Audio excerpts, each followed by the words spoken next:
සත්ත්ව විවිධත්වය පාඩමේ ඉතිරි කොටස තමයි අද කතා කරන්නේ. එතෙන්දී අපි මුලින්ම කතා කරන්නේ සත්වයින්ගේ පැවැත්ම සඳහා හැඩය උපකාරී වන ආකාරය. හැඩය ගත්තොත් අපි ඉගෙන ගත්තා පළවෙනි කොටසේදී සත්වයින්ට හැඩය වැදගත් වෙනවා ඒ ජීවත් වන පරිසරයේ ජීවත් වීම. හොඳම උදාහරණය තමයි මත්ස්‍යයින් හා පක්ෂී. අපි දන්නවා මත්ස්‍යයින් ජීවත් වෙන්නේ ජලයේ. ජලයේ ජීවත් වන මත්ස්‍යයින්ට පුළුවන් වෙන්න ඕන වේගෙන් පීනන්න. වේගෙන් පීනන්න මාළුවගේ ඇඟේ හැඩය බලපාන. ඒ වගේම පක්ෂීන් එහෙම නැත්නම් කුරුල්ලෝ ජීවත් වෙන්නේ අහසේ වායෝ පරිසරයේ. ඒතර වායෝ පරිසරයේ ජීවත් වන පක්ෂීන්ට වේගයෙන් පියාඹන්න පුළුවන් වෙනවා. ඒකටත් වැදගත් වෙනවා හැඩය. එතකොට අපි පොදුවේ ඉගෙන ගත්ත මත්ස්‍යයින්ට හා පක්ෂීන්ට තියෙන හැඩය තමයි අනාකූල හැඩය.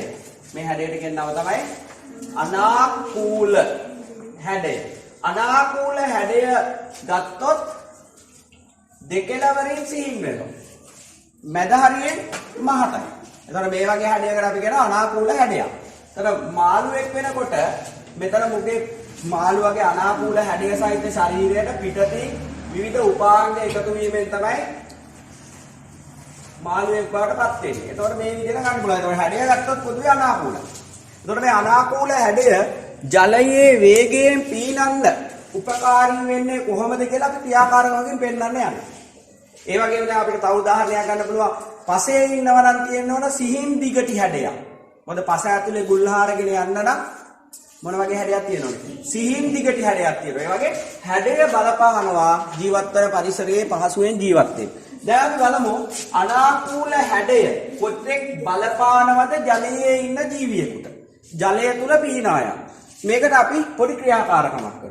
මේකට අවශ්‍යයි බණ්ඩක්ක කරල්. අපි බණ්ඩක්ක කරල් වලින් පොඩි පොඩි කොටස් ටිකක් කපා ගන්නවා. කපල ඉවර වෙලා අපි හදන ව්‍යුහ දෙකක්. ඔයගොල්ලෝ දැකලා ඇති බණ්ඩක්ක කරල මෙන්න මේ වගේ. මේවනේ තියෙන බණ්ඩක්ක කරල. බණ්ඩක්ක කරල හැඩය ඔය වගේ.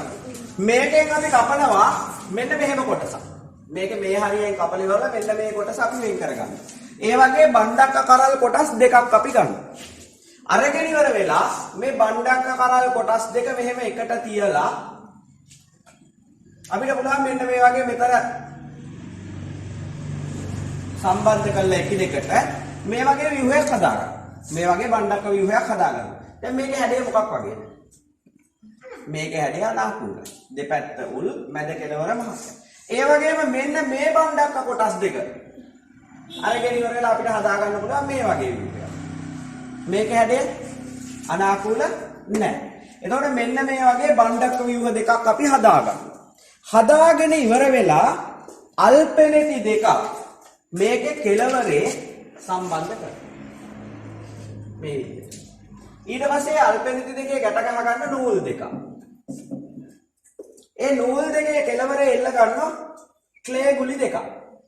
ක්ලේ ගුලි දෙකෙන් අපි බරක් යෙදීම කරන්නේ මේක ඇදෙන්න. ওই විදිහට හදාගන්න. ඊට පස්සේ අපි ටැංකියකට සම්පූර්ණයෙන්ම ජලය පුරව ගන්නවා. ටැංකියක් අරගෙන ඒ ටැංකිය පිරෙන්න ජලය පුරව ගන්නවා.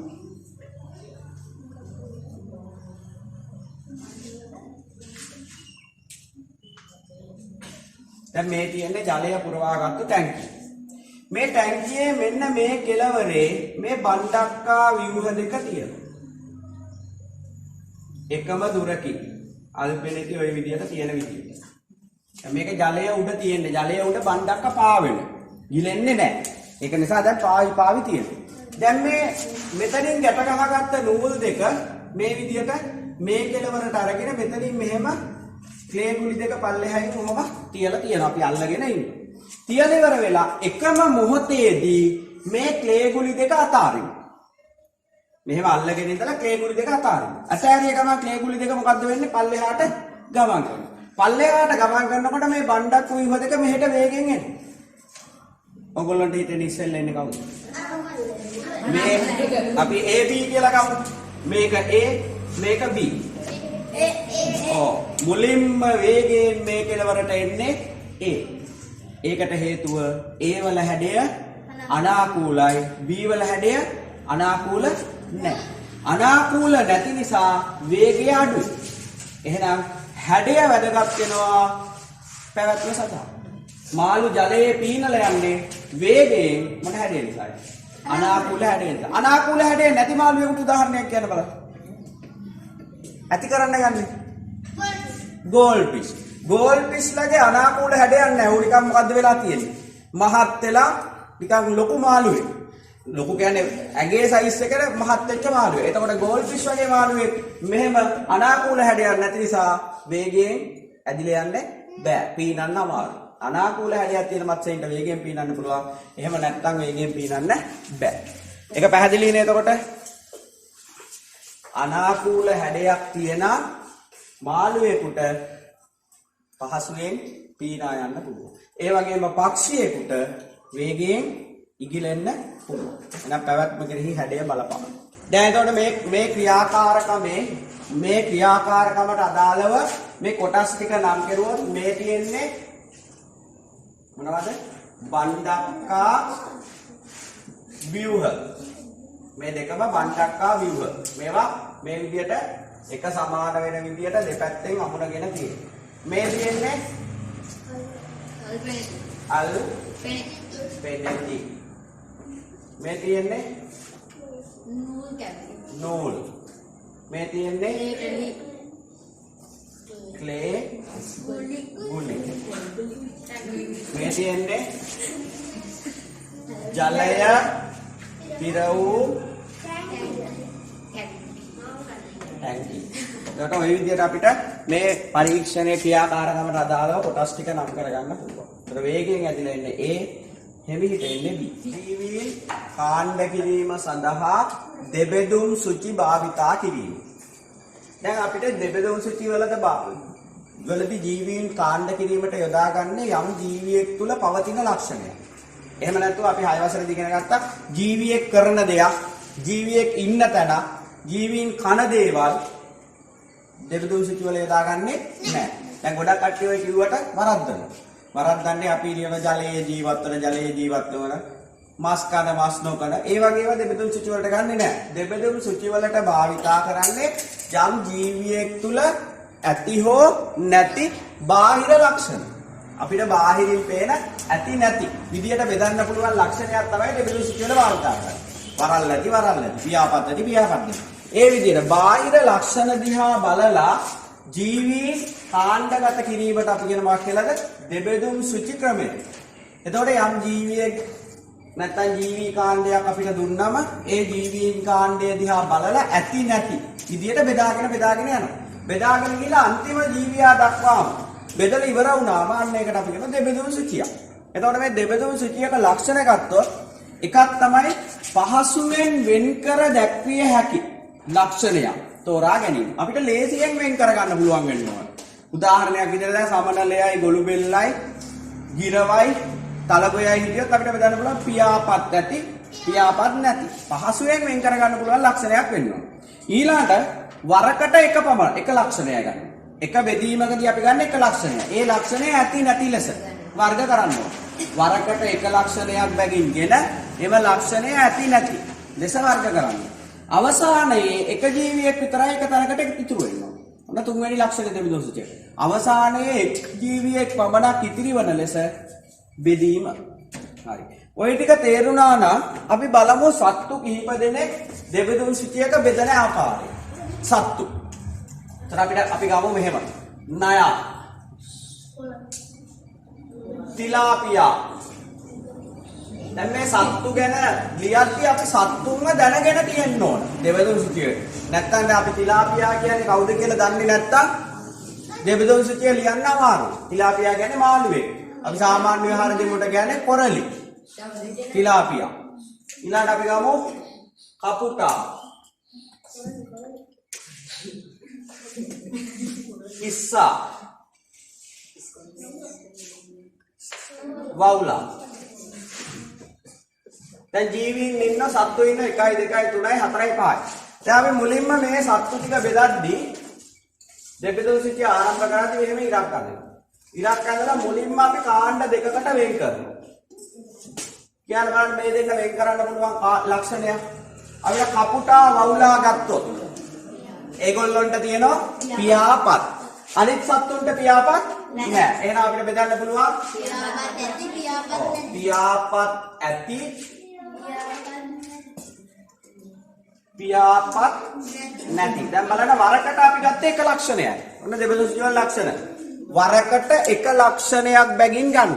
පියාපත් ඇති පියාපත් නැති. එතකොට පියාපත් ඇති අපිට ලියන්න පුළුවන් කපුටා හා වවුලා. එතකොට මෙතෙන්ට අයිති අය එතන යටින් ලියන්න. පියාපත් නැති පැත්ත ලියන්න පුළුවන් නයා තිලාපියා කපුටා ඉස්සා හරි. නයා තිලාපියා ඉස්සා. හරි. දැන් ඊළඟට අපි කරන්නේ මෙන්න මේ. මෙතන දෙන්නෙක් ඉතුරු වෙලා ඉන්නවා. අපි ගා අන්තිමට එක්කෙනෙක් ඉතුරු වෙනකම් බෙදාගෙන යන්න ඕන. එතන මෙතන දෙන්නෙක් ඉන්නවා නම් අපි කරන්න ඕන මේ දෙන්න වෙනම බෙදන්න ඕන. මෙතන තුන් දෙනෙක් ඉන්න නිසා මේ තුන් දෙනා වෙනම බෙදන. වරකට එකක් බැගින් තමයි ගන්න. එතන මෙතන අපි ගත්තොත් ඔව් අපි ගන්නවා වවුලා කියන්නේ පියාපත් තිබුණාට කිරිබී වැඩෙන සතෙක්. කිරිබී වැඩෙන සත්තුන්ට හොට නැහැ. එහෙනම් අපිට ලේසියෙන්ම බෙදන්න පුළුවන් පක්ෂියා කපුටට හොටයක් තියෙනවා. එහෙනම් අපිට ලියන්න පුළුවන් මොකක්ද?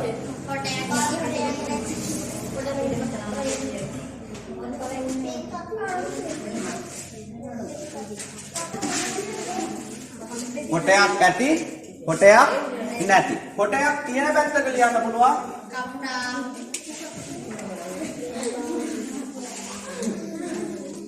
හොටයක් නැති වවුලා. ඊට පස්සේ පියාපත් නැති පැත්ත ඉවරයි. පියාපත් නැති පැත්ත. එතන මෙතන ආපහු අපිට බෙදන්න පුළුවන් මේගොල්ලොන්ගේ සමහර අයට තියෙන වරල්. සමහර අයට වරල් පිහිටලා නැහැ. එතකොට වරල් පිහිටීම මත අපිට ලියන්න පුළුවන් වරල් ඇති වරල් නැති. වරල් තියෙනවා තිලාපියා සහ ඉස්සා. වරල් නැහැ නෑ. දැන් මෙතනත් බෙදලා ඉවරයි. එතකොට අපිට මෙන්න මෙතන දෙන්නෙක් ඉතුරු වෙලා තියෙනවා.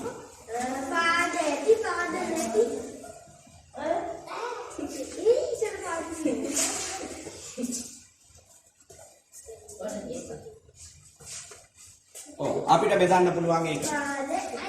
පාද ඇති පාද නැති. ඒ විදිහට බෙදන්න පුළුවන්. පාද ඇති පාද නැති. පාද ඇති ඉස්සා. පාද නැති තිලාපියා.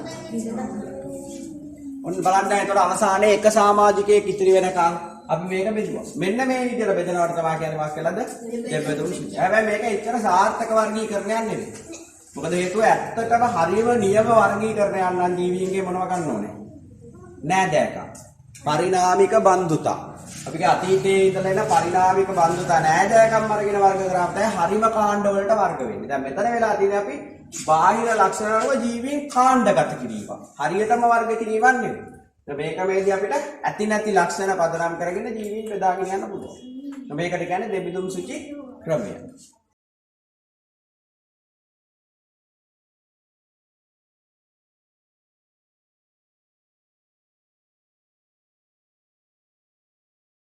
දැන් ඊළඟට අපි ශාකවල දෙබෙදුම් සුචියක් අඳින්න යනවා. ශාකවල දෙබෙදුම් සුචියක් අඳිද්දි ගොඩක් වෙලාවට ඕගොල්ලන්ට වරදීමේ හැකියාව වැඩි. මොකද හේතුව ගොඩක් ශාක බෙදන ලක්ෂණ අපි දන්නේ නැහැ. ශාක බෙදද්දි මුලින්ම බෙදන්න පළවෙනි ලක්ෂණය විදිහට ගොඩක් වෙලාවට භාවිතා කරන්න පුෂ්ප හට ගන්නා පුෂ්ප හට නොගන්නා. ඒ කියන්නේ මල් ඇති මල් නැති. මොකද අපි ශාක බෙදද්දි ශාක වර්ග කරද්දි ප්‍රධාන ලක්ෂණය විදිහට ගන්නේ පුෂ්ප. පුෂ්ප හට ගන්නා හා පුෂ්ප හට නොගන්නා. එහෙම බෙදලා ඉවර වෙලා තමයි අනිත් ඒවා බෙදන්න යන්න ඕනේ. හරි. දැන් බලන්න ශාක ටිකක් ලියනවා. එකක් තමයි මඩු. අනිත් එක තමයි බේදුරු.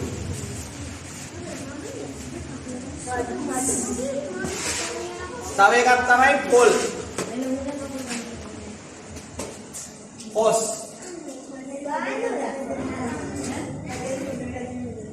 රෝස. දැන් මම ගත්ත ශාක ටික මොනවද? මඩු, බේදුරු, පොල්, පොස්, රෝස. හරි. දැන් බලා ගන්න. මම දැන් ඉස්සෙල්ලා වගේ මොකද්ද බෙදන්න ඕන පළවෙනි ලක්ෂණය? පුෂ්ප ඇති පුෂ්ප නැති. නැත්නම් පුෂ්ප හට ගන්නා පුෂ්ප හට නොගන්නා. එහෙනම් මම ලියනවා පුෂ්ප ඇති. මේ පැත්තට ගන්නවා මේ පැත්තට ගන්නවා පුෂ්ප නැති. දැන් තමයි ඔන්න ගැටලුව එන්නේ මඩු. මඩු ගස් වල පුෂ්ප තියද? මඩු දැකලා තියද? දැන් ඔන්න සමහර කට්ටියට මඩු මතක නැහැ. මොකද හේතුව අපි මඩු ඉගෙන ගත්තේ 6 නෑ 7 වසරේ පළවෙනි පාඩම් වල සපුෂ්ප ශාකවලදී මඩු ගැන ඉගෙන ගත්තා. මඩු කියන්නේ පොල් ගහ වගේ ගහක්. මේකේ ගෙඩි හැදෙනවා. නමුත් මල් පිපෙන්නේ නෑ. අපුෂ්ප ශාකයක්. බේඳුරු වලත් මල් පිපෙන්නේ නෑ. එහෙනම් මඩු හා බේඳුරු අයිති වෙන්නේ පුෂ්ප නැති පැත්තට. එහෙනම් මට මෙතන ලියන්න පුළුවන් පුෂ්ප නැති පැත්තට මඩු හා බේඳුරු. පුෂ්ප තියෙන පැත්තට ලියන්න පුළුවන් පොල්, කොස්, රෝස. ඔයගොල්ලෝ කොස් වල මල දැකලා තියෙනම් අර කොස් ගෙඩිය හැදෙන්න කලින් මෙන්න මේ වගේ කොටසක් හැදෙනවා. ඒක තමයි මල. මේකට කියන්නේ පනා මල කියලා. කොස් වල මලට කියන්නේ පනා මල.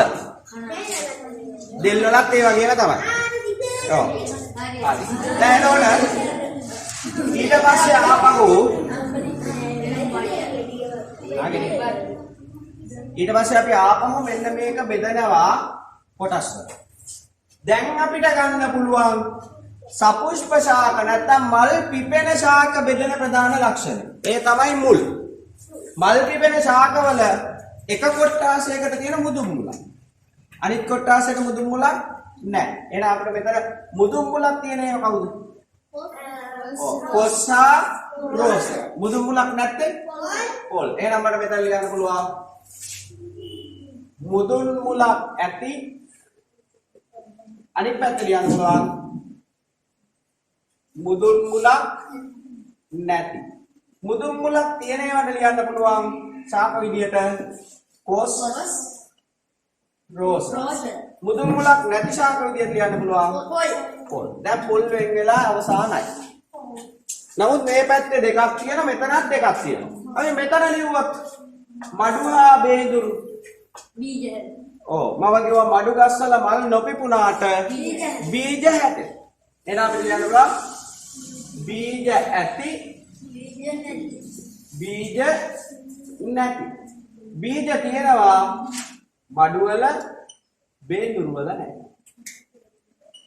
මේ පැත්තේ කොස් හා රෝස.